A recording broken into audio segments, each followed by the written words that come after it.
Hey, quick question. Have you ever marked a resistance line and saw the price break above it and finally felt, yes, it's going up, only for your disappointment that it came right back and hit your stop loss? Painful, right? Don't worry, because I have gone through the same exact experience. And that is exactly when I realized that support and resistance is not just about drawing clean lines, but it's about reading the story behind those lines. Let me walk you through the advanced level of support and resistance and what most beginners don't know, and this is going to seriously level up your trading game.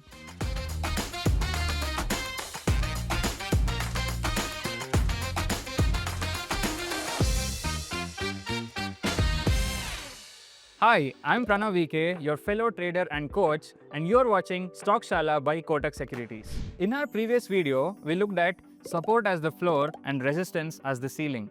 Today, I'm going to take you behind the scenes to help you understand how smart traders as well as institutions try to confuse, trap, and even make profits. Let's go. Support and resistance are actually zones. They are not perfect lines. When I first started trading, I used to put exact precise lines thinking that the price would return exactly from that specific point. But to my surprise, every time the price used to miss by rupees 2 or 3 and I'd feel cheated. Sounds familiar? Here's the truth. Support and resistance are zones, not laser lines. Think of it like vehicles near a speed breaker. The cars slow down closer to the speed breaker, but not exactly at that point. Here's a pro tip. The next time you're marking support and resistance, use ranges. For example, 1480 rupees to 1500 as a range instead of marking 1490 as a perfect line. Now let's take an example of Nifty 50 index and look at its one-day time frame chart to understand drawing the zones better.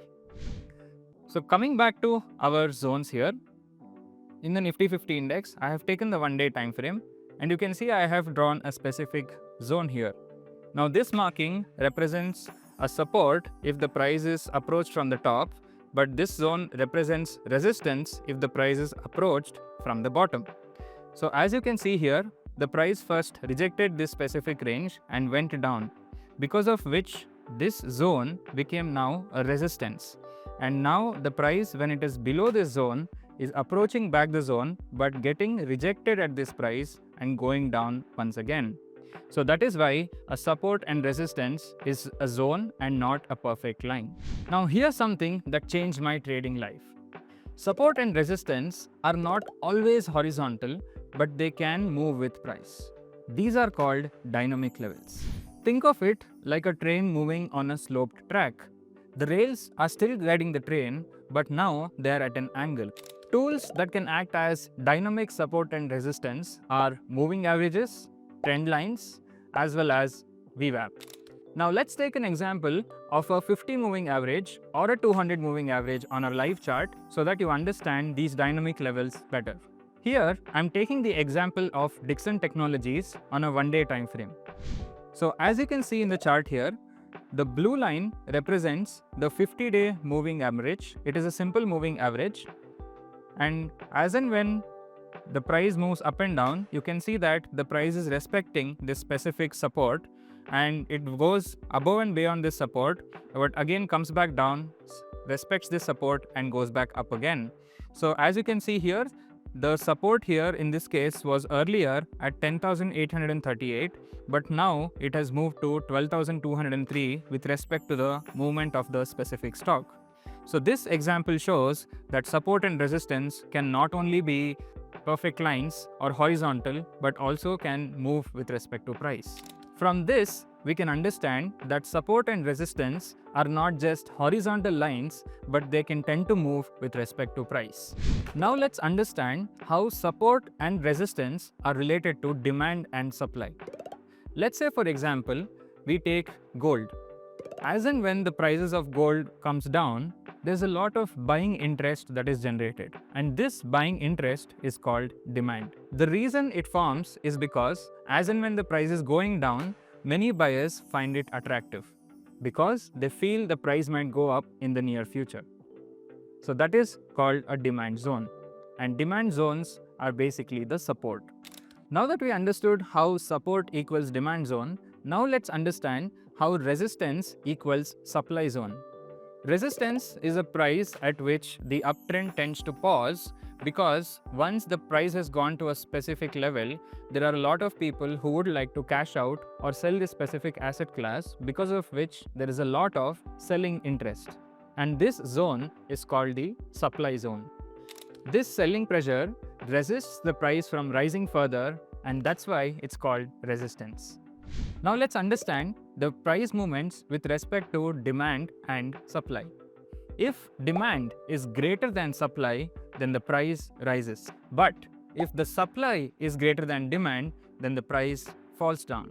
But in the case where demand equals supply, then the price tends to stay flat. Support and resistance change teams depending on price. A support becomes resistance if the price falls below it, whereas a resistance becomes a support if the price goes above it. Let's talk about something painful. You know, the time when you entered into a trade because there was a breakout. The price closed above the resistance and you thought that it's going to go up moving further. But to your surprise, the price fell right back and hit your stop loss. Boom, that was a prank, right? And that is called a fake out. This isn't just bad luck.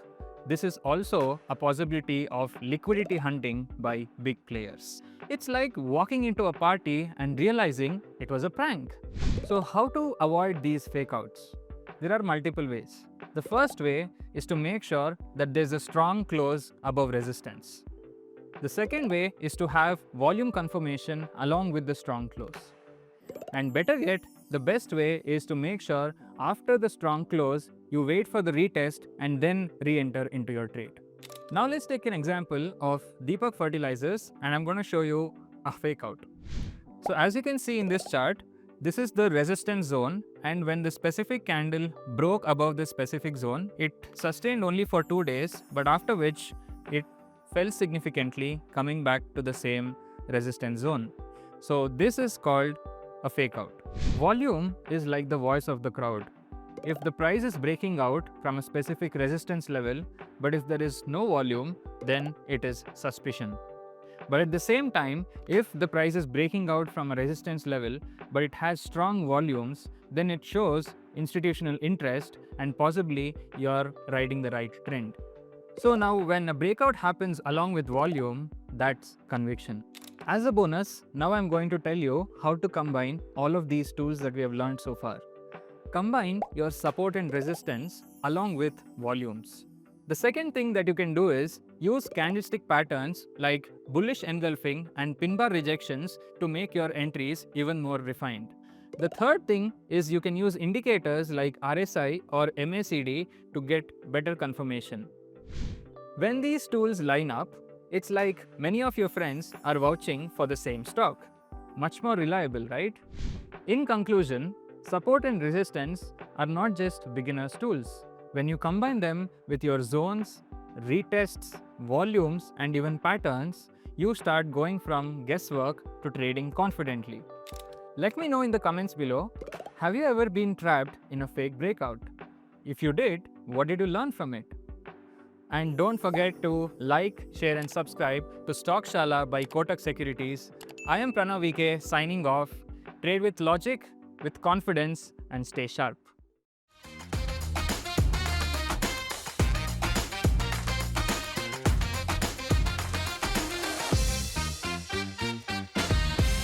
Investments in securities market are subject to market risks. Read all the related documents carefully before investing.